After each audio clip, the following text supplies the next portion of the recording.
students, how are you all? I hope you all are fine at your home. Today I am going to teach you OSCE first chapter, Nature and Significance of Management. So students, सबसे पहले जो है हम management के बारे में समझेंगे. What is management? Management क्या होता है? कोई भी चीज को मैनेज करना. क्या करना? कोई भी चीज को मैनेज करना, उसको हम क्या बोलेंगे? मैनेजमेंट बोलते हैं. तो आपका जो ये है फर्स्ट चैप्टर है, this chapter totally based on management.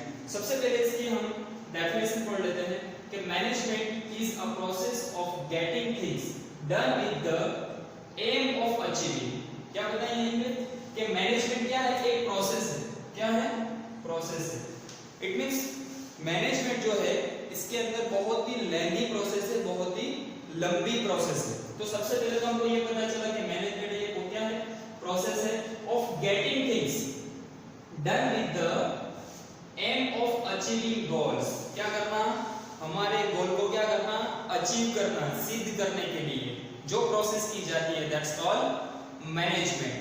इसके बाद जो है इफेक्टिवली एंड इफिशिएंटली, क्या बताया यहाँ पे? Aim of achieving goals efficiently and effectively and efficiently. तो यहीं पे देखो, ये मैं दो जगह पे अंडरलाइन करता हूं. ये बहुत ही इंपॉर्टेंट है. It's very important in the management. Management के अंदर ये दो चीजें हैं वो बहुत ही इंपॉर्टेंट है. सबसे पहले जो है आपको पता चला कि ये प्रोसेस है. देखो तीन जगह पे मैंने तीन वर्ड्स के अंदर अंडरलाइन किया है. ठीक है, तो ये इफेक्टिवली एंड इफिशिएंटली ये क्या है? What is this? ये हम सबसे पहले पढ़ेंगे. तो देखो यहीं पे कि इफेक्टिव क्या है? कि completion of work on time. कोई भी जो काम है वो टाइम पे होना चाहिए. इसको क्या बोलेंगे हम? इफेक्टिवनेस. एंड इफिशिएंटली, इफिशिएंटली का क्या मतलब होता है कि completion of task with minimum cost and maximum utilisation of resources. क्या मतलब यहीं पे? कॉस्ट.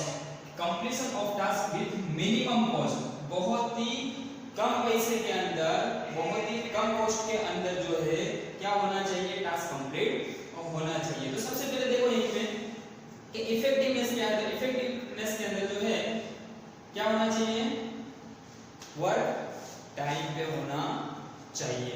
तो ये कोई भी चीज है, सपोज फॉर एग्जांपल आप ले लो, कोई भी एक कंपनी है, वो कंपनी के अंदर मैनेजमेंट जो है वो ये दो तरीके से, मतलब ये दो चीजों के ऊपर डिपेंड रहता है, इफेक्टिवनेस एंड इफिशिएंटली. अगर दोनों सेम है, अगर दोनों सही है तो ये जो है वो टास्क सही जा रहा है. अभी देखते हैं हम, अभी फॉर एग्जांपल कि मिस्टर ए है, मिस्टर जो ए है उसको अभी एक टास्क दिया, वर्क दिया. क्या दिया? कि 100 बल्ब जो है, 100 बल्ब्स को क्या करना है भाई? 100 बल्ब्स को 3 डेज के अंदर प्रोडक्शन करना है. 3 डेज के अंदर 100 बल्ब का जो है वो प्रोडक्शन करना है. ठीक है, तो ये 100 बल्ब जो है वो 3 डेज के अंदर मिस्टर ए को क्या दिया है? कॉन्ट्रैक्ट दिया है कि आपको ये 3 डेज के अंदर कंप्लीट करना है. कितने रुपीस के अंदर? 130 पर बल्ब जो है वो 130 आरएस के अंदर क्या करना है? उसको कंप्लीट करना है.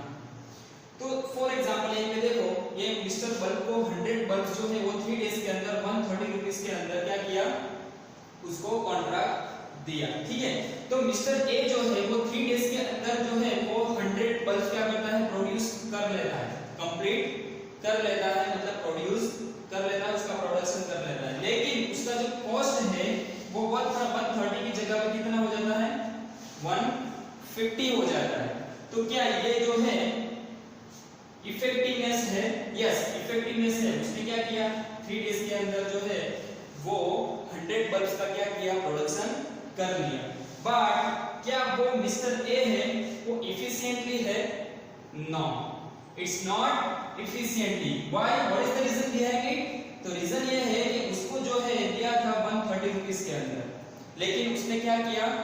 कॉस्ट बढ़ा दिया, 150 रुपीस पर बल्ब जो है उसका कॉस्ट आया. तो ये जो मिस्टर ए है वो इफिशिएंट इसमें नहीं है. वो क्या हो गया? इफेक्टिवनेस है. अगर उसने 3 डेज की जगह पे 4 डेज ले लिए और 130 रुपीस के अंदर जो है उसने वो प्रोडक्शन कर इफेक्टिवनेस है? नो, वो इफेक्टिवनेस नहीं है। रीजन क्या है? क्योंकि उसको जो दिया था वो 3 डेज के अंदर कंप्लीट करना था, प्रोडक्शन करना था, उसकी जगह पे उसको क्या किया, 4 डेज ले लिया।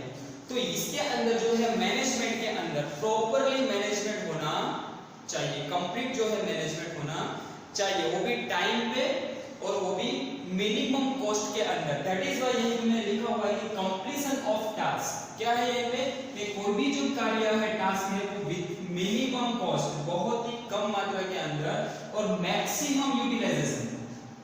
मैक्सिमम यूटिलाइजेशन मतलब ज्यादा यूटिलाइजेशन हो रिसोर्सेज का, उसका ये वहीं पे ध्यान रखना चाहिए। तो ये दोनों जो है वो क्या होना चाहिए, इक्वल होना चाहिए। दोनों जो है एक तो टाइम पे काम होना चाहिए और जो है मिनिमम कॉस्ट के अंदर ये काम जो है प्रोडक्शन है वो कंप्लीट करना चाहिए, तभी ये मैनेजमेंट के अंदर वो क्या है, सही जा रहा है, हम बोल सकते हैं। चलो हम नेक्स्ट आगे बढ़ते हैं। So now students, first of all we will see introduction of the management. The management exists in ancient time. In the primitive era of stone age, human beings were getting their food by hunting, fishing, etc. Planning, supervision, coordination, guidance were used by them for accomplishment of their work. This process means management.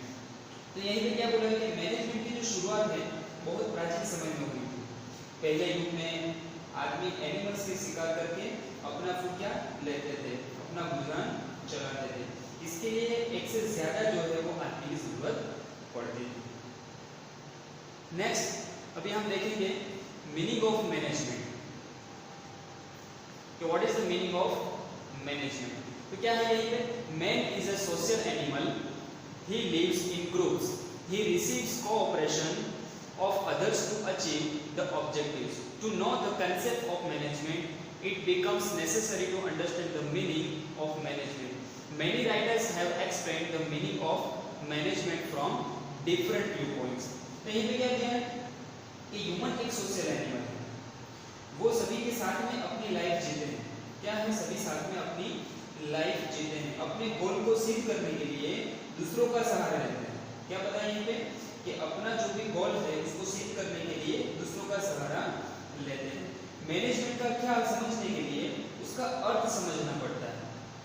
क्या समझना पड़ता है, उसके लिए उसका अर्थ समझना पड़ता है। अलग अलग लोग ने मैनेजमेंट का अलग अलग तरीके से उसका अर्थ बताया हुआ है। डिफरेंट टाइप्स ऑफ जो लोग हैं उसको लोगों ने अलग अलग तरीके से जो है वो एक्सप्लेन किया है। मतलब बहुत सारे जो राइटर्स है उसने अलग अलग जो है वो तरीके से मैनेजमेंट का अर्थ को समझाया हुआ है।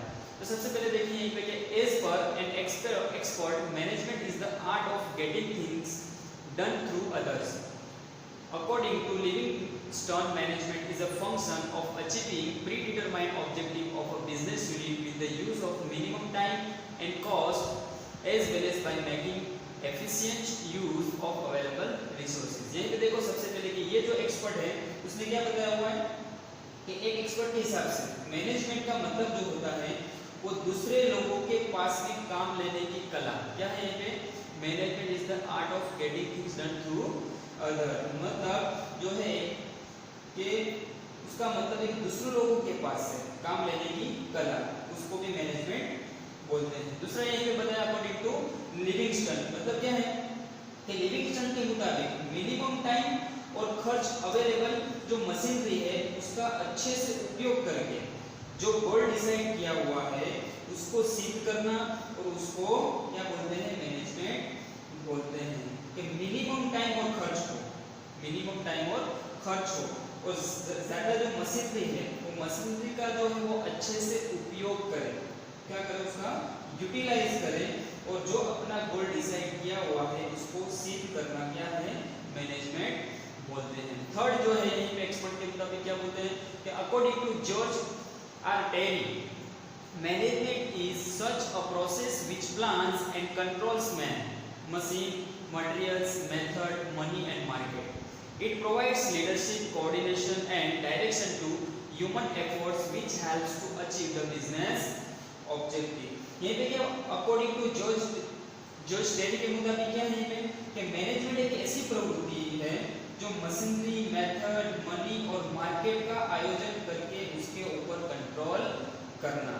क्या करना कि ऐसी प्रवृत्ति है कि मशीनरी, मेथड, मनी और मार्केट का पूरा जो है आयोजन करके उसके ऊपर क्या करना, कंट्रोल करना, उसको क्या बोलते हैं, management. Now next, now we will see nature of management. There are 7 points you can see here. 7 points है, उसमें सबसे पहले जो है वो यूनिवर्सल प्रोसेस है। What is the universal process? तो वो क्या बोलते हैं उसको, सर्वव्यापी प्रवृत्ति जो हर जगह पे होती है, सर्वव्यापी प्रवृत्ति उसको क्या बोलते हैं, यूनिवर्सल प्रोसेस बोलते हैं। कि management is a universal process. Management is required where people are working in group for the accomplishment of objectives. Management is not only required in industries but also can be applied in various social and religious fields and activities like agriculture, army, education, etc. Management activity is seen in the units of each field and different departments of this unit. तो यहाँ पे देखो universal process क्या कहते हैं कि management एक सर्वव्यापी प्रवृत्ति है जहाँ पर भी लोग अपने जो है अपने के लिए एक साथ अकॉम्प्लिशमेंट सिद्धि करते हैं, उसको क्या बोलते हैं, वहीं पर मैनेजमेंट की जरूरत पड़ती है। क्या कहते हैं इसमें कि मैनेजमेंट जो है एक सर्वव्यापी प्रवृत्ति है जहां पर भी लोग जो है अपने के लिए जो है एक साथ काम करते हैं, एक साथ काम करते हैं, वहीं पर मैनेजमेंट की जरूरत पड़ती है। मतलब एक से ज्यादा लोग जो काम करते हैं वहीं पे मैनेजमेंट की जरूरत पड़ती है। मैनेजमेंट ओनली इंडस्ट्री एरिया में नहीं होती है। क्या है भाई, मैनेजमेंट जो है ओनली इंडस्ट्री एरिया के अंदर नहीं होती है, लेकिन सामाजिक है, धार्मिक है, कृषि है, लश्करी है, शैक्षणिक है, सभी जगह पर आपको मैनेजमेंट क्या है देखने को मिलता है। ये सारी जो चीजें एग्रीकल्चर, आर्मी, एजुकेशन, सभी जगह पे क्या है मैनेजमेंट देखने को मिलता है। ऐसा नहीं कि एक ही जगह पे जो है वो आपको मैनेजमेंट देखने को मिलेगा। तो मैनेजमेंट आपको सभी जगहों पर क्या है देखने को मिलती है। तो यही भी यूनिवर्सल प्रोसेस इस तरह की है। Now next, goal oriented activity. Now we will see goal oriented activity. Management is a tool and not the attainment. Every business unit is established to achieve certain objectives. Management is necessary to achieve these objectives in a convenient and economical way.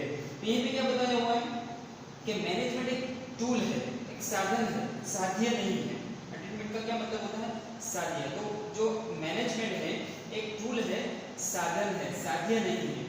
सभी unit की स्थापना जो है, establishment जो है, उसके एक चौक्कस हेतु, चौक्कस जो पर्पस है उसके लिए किया जाता है।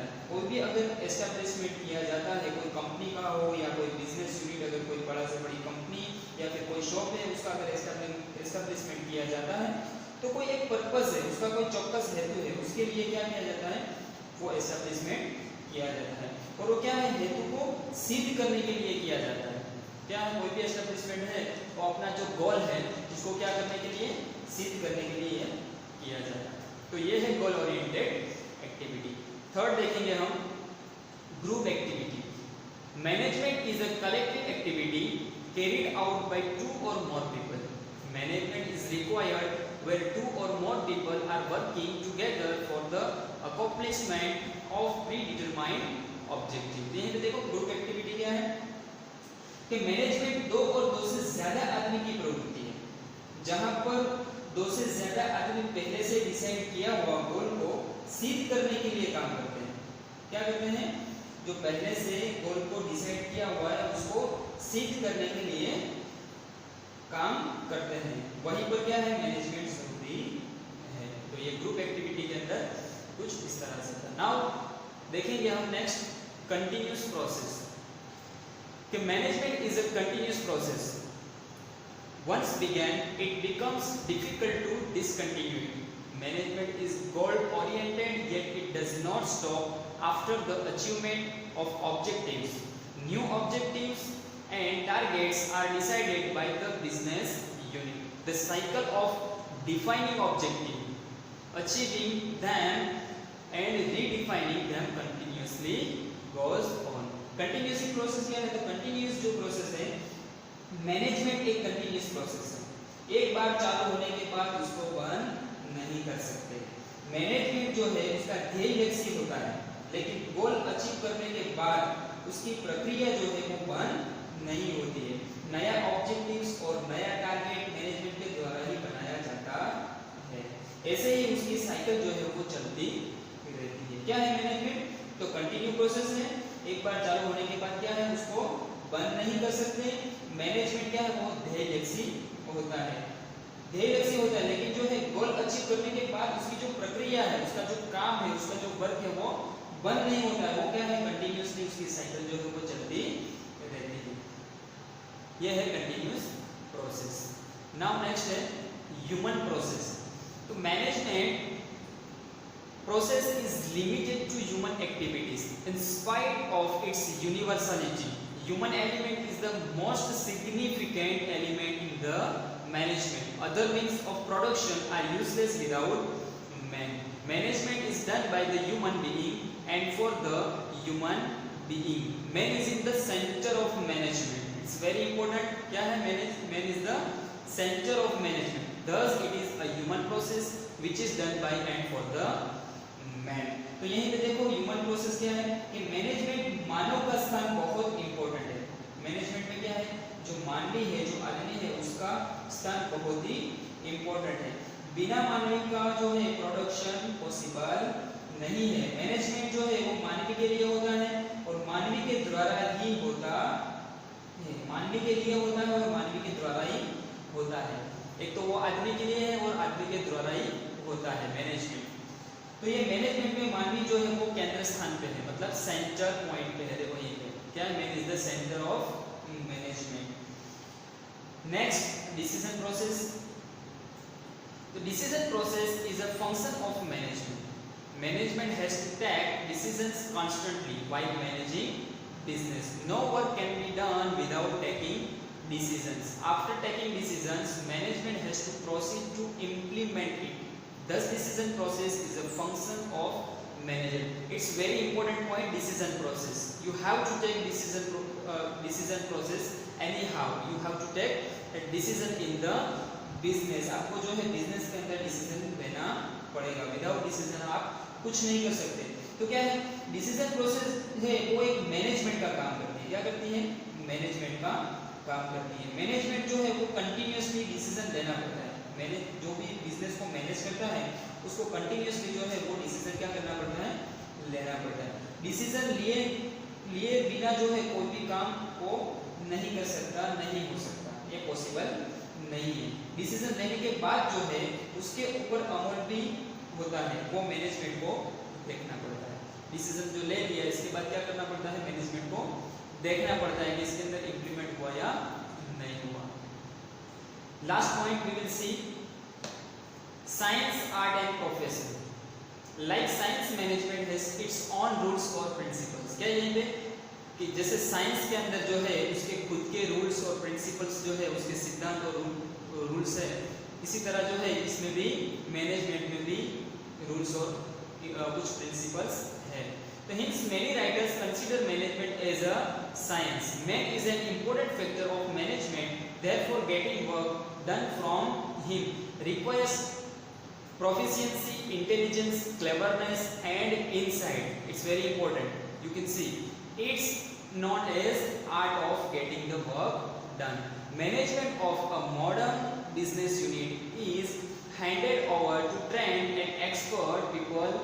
In recent time, managers have also adopted professionalism like lawyers, doctors, chartered accountant. Thus, it is clear that management is a profession. Last point हम देखेंगे कि ये जो साइंस, आर्ट एंड प्रोफेशन है वो जो है जिस तरह विज्ञान में रूल्स और प्रिंसिपल होते हैं उसी तरह मैनेजमेंट में भी रूल्स और प्रिंसिपल होते हैं। वो मैंने पहले आपको बता दिया। बहुत से राइटर्स जो है मैनेजमेंट को साइंस बताते हैं। बहुत से जो राइटर्स जो है वो मैनेजमेंट को क्या बताते हैं? साइंस बताते हैं कि मैनेजमेंट में मानव फैक्टर है, मानव का जो काम है, मानव फैक्टर है वो क्या है? बहुत ही इंपॉर्टेंट होने का कारण जो है उसके पास में काम लेने के लिए स्किल, बुद्धि, चतुराई, ये सभी को क्या करनी पड़ती है? जरूरत पड़ती है। ये सारी चीजों की क्या करनी पड़ती है? जरूरत होती है। तो उसको काम लेने की कला बोलते हैं। क्या है? उसको काम लेने की कला बोलते हैं। अभी मॉडर्न युग में क्या है कि बिजनेस यूनिट का पूरा जो मैनेजमेंट है, अभी मॉडर्न युग के अंदर बिजनेस यूनिट का पूरा मैनेजमेंट जो है वो तालीम अच्छे से, जिसने भी तालीम ली हुई हो, अच्छे एक्सपर्ट को मैनेजमेंट दिया जाता है। जिसने अच्छे से तालीम जो हासिल की है और अच्छा जो एक्सपर्ट है उसको क्या दिया जाता है, मैनेजमेंट दिया जाता है। मॉडर्न समय में जो है ये सारे लॉयर्स है, डॉक्टर्स है, चार्टर्ड अकाउंटेंट है, इनके जैसे ही जो है मैनेजमेंट ने भी नया रूप लिया है, मैनेजमेंट ने भी क्या लिया है, नया रूप लिया है। तो ये हमने जो है सारे पॉइंट्स जो है हमने कभी अच्छे से समझे। आई होप कि आपको ये समझ में आ गया होगा। सो स्टूडेंट्स, आई होप आपको ये समझ में आ गया होगा। तो हमारा जो है आगे इम्पोर्टेंस ऑफ मैनेजमेंट है और हम हमारे सेकंड वीडियो के अंदर देखेंगे। If you have any questions you can ask me. Thank you, have a nice day.